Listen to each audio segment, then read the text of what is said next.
Bom dia, queridos alunos, eu sou o professor Sérgio, estou de volta com mais uma videoaula, dessa vez com o mecanismo de ação hormonal.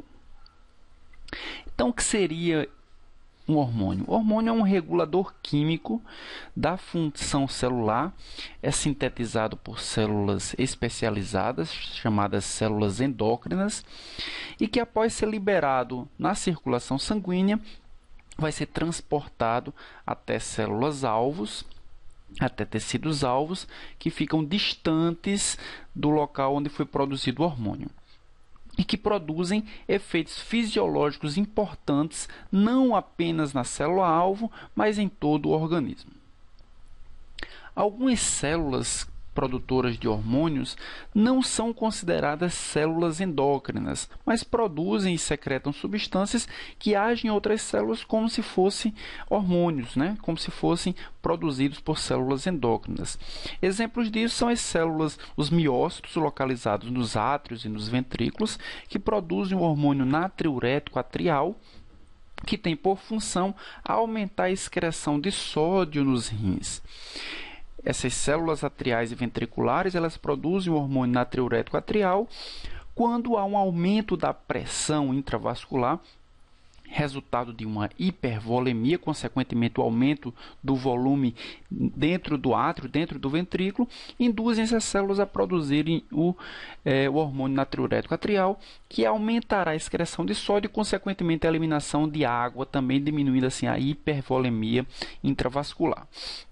Outras células também produtoras de hormônios são as células renais, que produzem a eritropoetina, um hormônio especialmente importante na produção e na maturação de células hematopoéticas, principalmente as hemácias. Então, ela age na medula óssea, estimulando a produção de hemácias. Também as células endoteliais produzem endotelina e produzem o óxido nítrico, importante na vasodilatação, importante no controle da pressão arterial. E os leucócitos produzem interleucinas e produzem interferons, que são importantes na manutenção e no amadurecimento da resposta imune frente a patógenos. Desse lado esquerdo aqui da figura, desse lado direito da imagem, nós podemos ver várias glândulas, vários tecidos produtores de hormônios. Nós temos aqui a pituitária, uma glândula importante no controle hormonal generalizado, produz vários tipos de hormônios. Nós temos o lóbulo posterior da hipófise, o lóbulo anterior da hipófise, que são produtores de hormônios. Mas aqui embaixo nós temos a tireoide, responsável pela produção dos hormônios tireoidianos, e os que são responsáveis pelo controle do metabolismo geral. Aqui nós temos as paratireoides, responsáveis pela produção dos hormônios paratireoides, que respondem pelo controle do metabolismo do cálcio. Aqui embaixo, em cima de cada rim, nós temos uma glândula adrenal, que possui duas partes, o córtex adrenal e a medula adrenal, que também produzem hormônios importantes, principalmente o metabolismo de carboidrato, de lipídios e de funções sexuais. Mais embaixo nós temos os ovários, responsáveis pela produção de hormônios femininos, e os testículos, responsáveis pela produção de hormônios masculinos. As principais funções destinadas ao sistema endócrino são manutenção do meio interno, ou seja, a bioquímica do corpo, o metabolismo geral. Então, muitos dos hormônios produzidos no sistema endócrino são responsáveis pela homeostase do metabolismo celular. Também integração e regulação do crescimento e do desenvolvimento celular, e controle e manutenção dos diferentes aspectos da reprodução. Isso cabe aos hormônios sexuais. Então, quando a célula endócrina produz um hormônio, nós temos aqui exemplos, uma célula A de uma determinada glândula, uma célula B, uma célula C, de glândulas diferentes, produzem hormônios diferentes, o hormônio A, o hormônio B, o hormônio C. Esses hormônios eles são produzidos por essa célula, mas eles precisam ser transportados pela corrente sanguínea, uma vez que eles vão agir em células distantes do local onde são produzidos.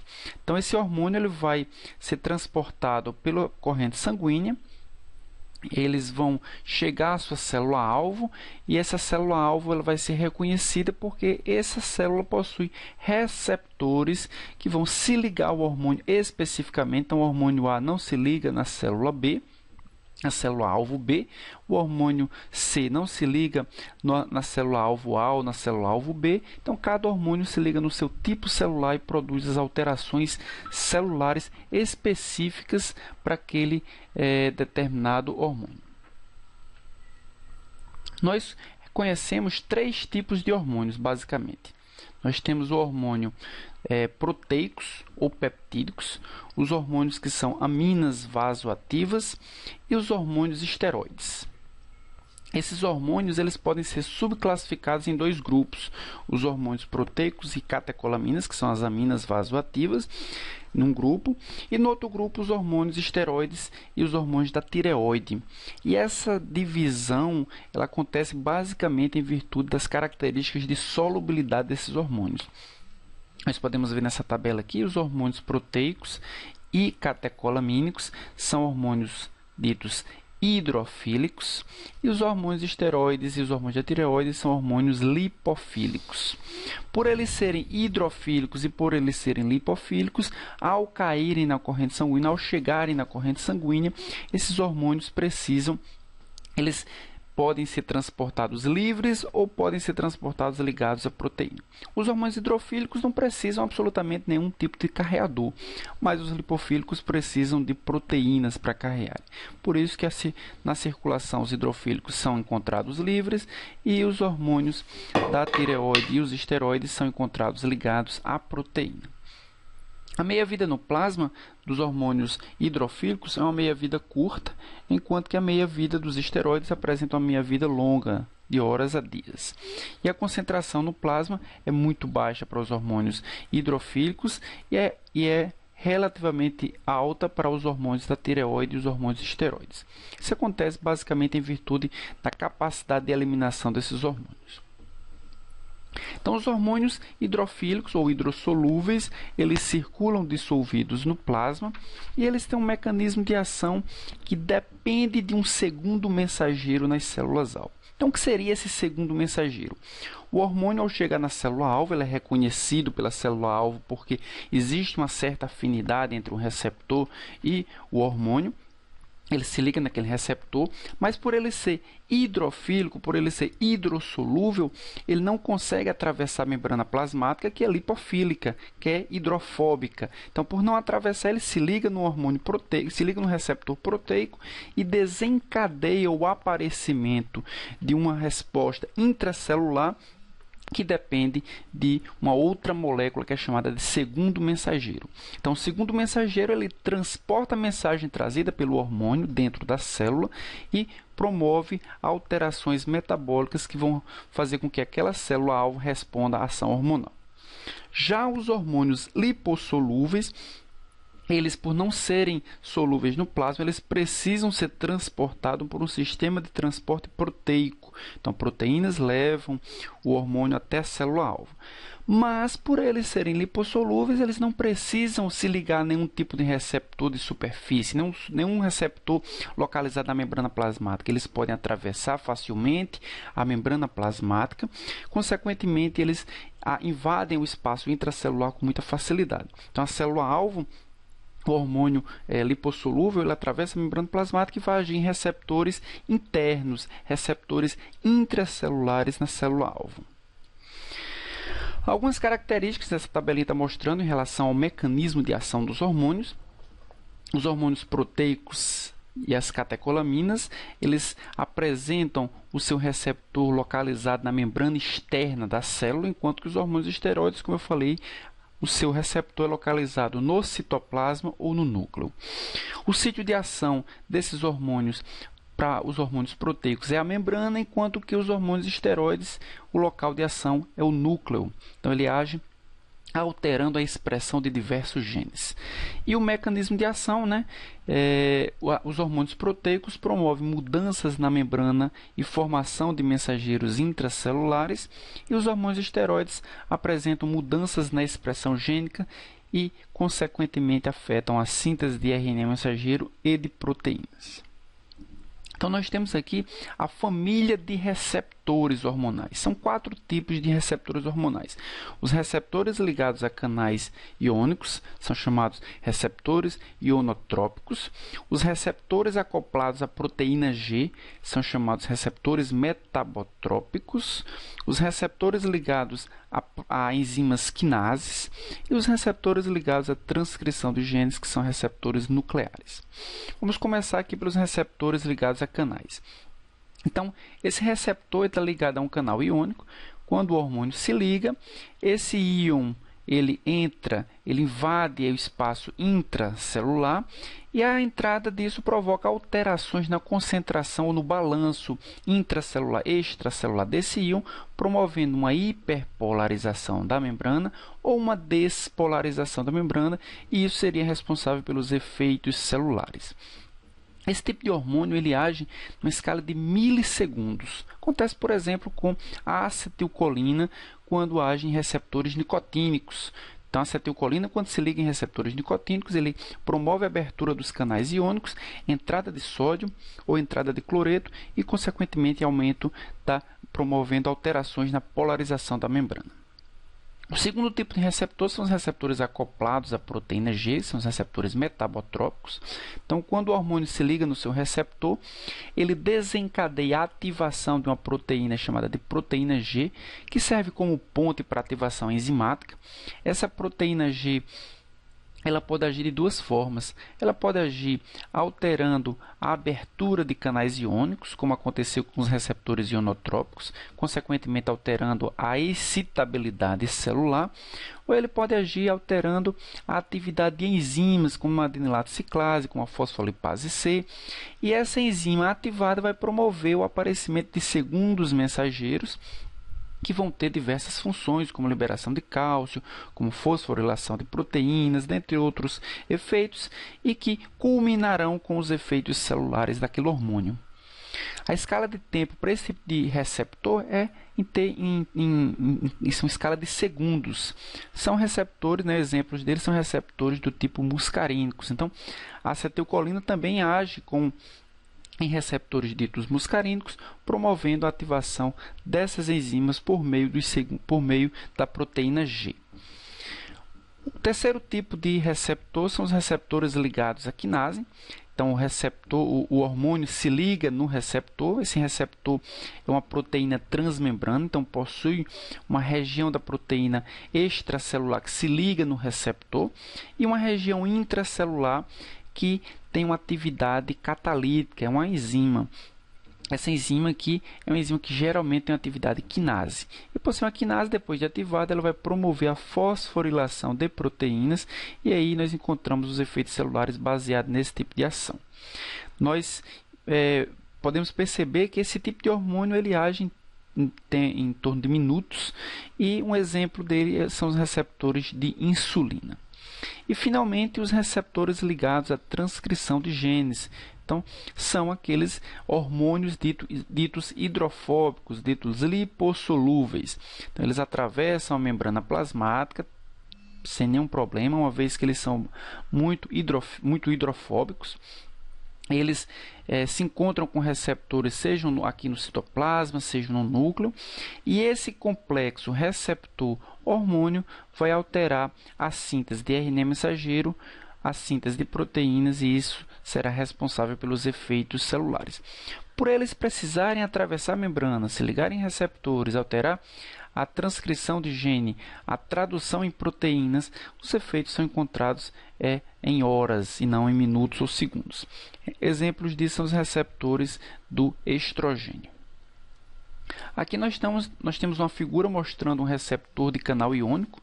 Então, nós temos como modelo o receptor nicotínico da acetilcolina ligado aqui no receptor nicotínico. Esse receptor nicotínico é formado por vários domínios de membrana que no final se organizam em torno de um canal iônico. Esse canal ele pode estar fechado ou ele pode estar aberto. Quando ele está aberto, ele vai promover a abertura, vai promover a entrada de íons dependentes da carga elétrica interna desse canal. Então, esse canal ele é um canal negativo, íons positivos vão passar facilmente e íons negativos vão ser repelidos. Então, é assim que funcionam os receptores de canais iônicos, o receptor nicotínico da acetilcolina. Já os receptores acoplados à proteína G, eu falei para vocês que eles precisam de um intermediário, que é a proteína G, para ativar o alvo, para ativar a enzima que vai promover a ação desse hormônio.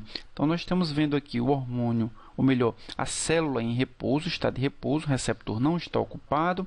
A proteína G é uma proteína trimérica, formada por uma porção, formada por um monômero alfa, um beta e um outro gama. O domínio alfa, ele é um domínio ligador de GDP ou de GTP. Então, nessa condição aqui, nós temos uma célula em repouso.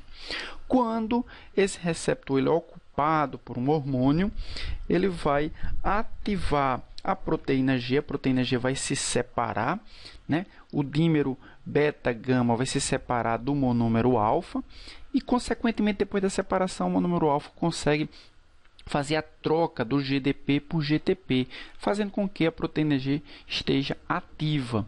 A proteína G ativa, depois que entra o GTP no local de ligação do GDP, essa proteína G ativa vai ativar agora uma enzima que pode ser o alvo 1, pode ser o alvo 2, pode ser a adenilato ciclase, pode ser, por exemplo, a fosfolipase C. Depois de promover a sua ação, o próprio domínio alfa possui atividade GTPásica, ou seja, vai quebrar o GTP, encerrando assim com a atividade daquele hormônio. O GTP se transforma novamente em GDP, o trímero é novamente formado, a alfa, beta e gama se juntam para formar a proteína G integral. Um exemplo de segundo mensageiro promovido pela ativação de proteína G é o AMP cíclico. Então, o AMP cíclico acontece quando o primeiro mensageiro, o hormônio, por exemplo, se liga no receptor, ativou a proteína G. Proteína G, aqui nós temos a porção alfa, né, o domínio alfa ligado a GTP. Ele vai para o alvo 1, como eu mostrei para vocês no slide anterior. Esse alvo 1 pode ser a adenilato ciclase. A adenilato ciclase é uma enzima que reconhece ATP, quebra ATP, gerando AMP cíclico, que seria o segundo mensageiro. E o AMP cíclico vai promover a ativação da proteína quinase A, ou seja, uma proteína quinase dependente de AMP cíclico. E essa proteína quinase vai fosforilar enzimas específicas, enzimas selecionadas por essa quinase e que vão ativar e desenvolver assim o seu mecanismo de ação. E que mecanismos de ação são esses? Vamos dar exemplos aqui. Vamos imaginar que esse hormônio, né, o hormônio que ligou aqui no receptor, seja o glucagon. Então, se o glucagon se ligou aqui no receptor, ele vai promover a ativação da proteína G. O domínio alfa vai ativar a adenilato ciclase, e a adenilato ciclase vai quebrar ATP, gerando AMP cíclico. O que é que o AMP cíclico vai fazer? Vai ativar a proteína quinase A, ou seja, proteína quinase dependente de AMP cíclico. Essa proteína quinase ela vai agir em locais diferentes, como adipócitos, como as células musculares. No adipócito, por exemplo, ela vai ativar uma lipase, né? A proteína quinase ela é uma proteína que vai fosforilar outras proteínas. Então, ela vai ativar, vai fosforilar a lipase, fazendo com que essa lipase se torne ativa. O que é que a lipase vai fazer no tecido adiposo? Vai quebrar lipídios, vai fornecer ácidos graxos para que eles sofram beta-oxidação.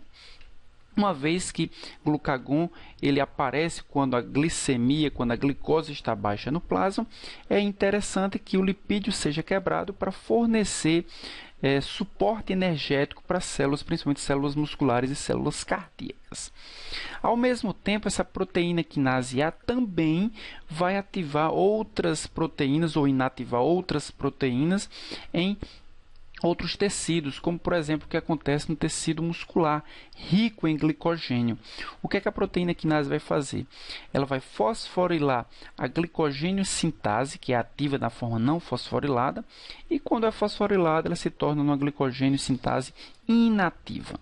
Qual o papel, o fundamento dessa Qual o objetivo dessa transformação? É impedir que mais glicogênio seja sintetizado, ou seja, reduzir a síntese de glicogênio. Uma vez que a glicose está baixa, o glucagon ele promove a diminuição da síntese de glicogênio. Ao mesmo tempo que ele diminui a síntese de glicogênio, ele tem que aumentar a degradação do glicogênio existente para fornecer a glicose necessária para que o músculo possa funcionar. E a proteína quinase A vai fosforilar a fosforilase quinase, que é inativa na forma não fosforilada, vai fosforilar e a fosforilase vai se transformar ativa, fosforilase quinase. Essa fosforilase quinase, ela vai também fosforilar a fosforilase B, inativa, que na forma fosforilada se torna fosforilase A ativa. E ela vai fosforilar o glicogênio, quebrando o glicogênio em diversos monômeros de glicose 1-fosfato que vão servir assim para a formação de energia que vai entrar assim, portanto, no ciclo de Krebs e gerar a energia necessária para que o músculo possa funcionar. Além da proteína, além da adenilato ciclase, a proteína G também tem um outro alvo, que é o sistema fosfolipase C fosfatidil-inositol. Então, a fosfolipase C vai ser ativada também pela proteína G. A fosfolipase G, ao ser ativada pela proteína G, ela vai reconhecer fosfolipídios na membrana celular na qual ela foi ativada, como o fosfatidil-inositol bifosfato, PIP2. A fosfolipase C vai agir sobre o fosfatidil-inositol bifosfato, quebrando em dois fosfolipídios. Um é o diacilglicerol, que vai permanecer na membrana, e o outro é o inositol trifosfato, que vai ser liberado no citoplasma, vai ser dissolvido, vai ser liberado no citoplasma para atuar no retículo endoplasmático, liberando, abrindo as comportas de cálcio. O diacilglicerol, que vai permanecer na membrana plasmática, ela vai ativar uma proteína quinase C. Proteína quinase C, por exemplo, a tirosina quinase C, vai promover a ativação de diversas proteínas, diversas enzimas intracelularmente, e que isso será responsável pelo mecanismo de ação da fosfolipase C. E o inositol trifosfato vai abrir o cálcio, vai abrir as comportas de cálcio no retículo endoplasmático. E o que é que o cálcio vai fazer?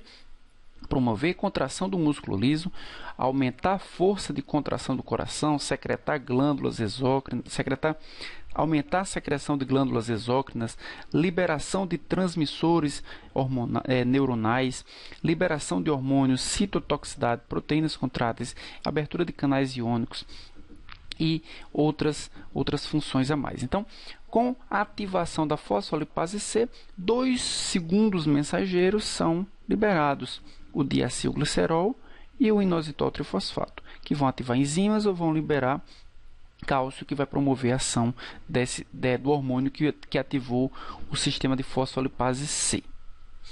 Alguns hormônios que usam o sistema de segundo mensageiro da adenilato ciclase são esses que eu estou mostrando aqui no slide, como hormônio adrenocorticotrópico, angiotensina, calcitonina, catecolaminas, hormônio liberador de corticotropina, hormônio folículo estimulante, o glucagon, dentre outros.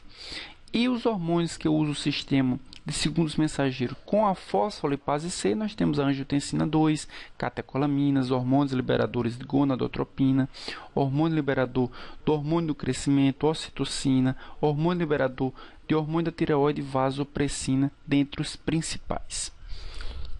Além desses dois tipos de receptores que nós vimos até agora, aqueles ligados a canais iônicos e aqueles ligados à proteína G, nós temos também receptores ligados à quinase.